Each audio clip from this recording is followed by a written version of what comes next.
Você já ouviu alguém dizer que Mateus 10, versículo 28, prova que a alma é imortal? E se eu te dissesse que prova exatamente o contrário? Jesus disse: não temam os que matam o corpo, mas não podem matar a alma. Temam antes aquele que pode destruir no inferno tanto a alma quanto o corpo.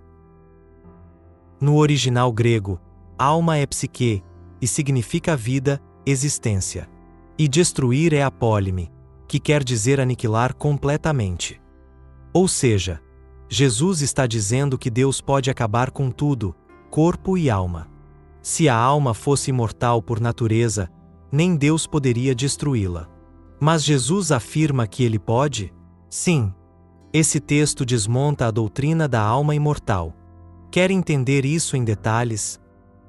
Assista o vídeo completo aqui no canal Holismo Bíblico. Te espero lá.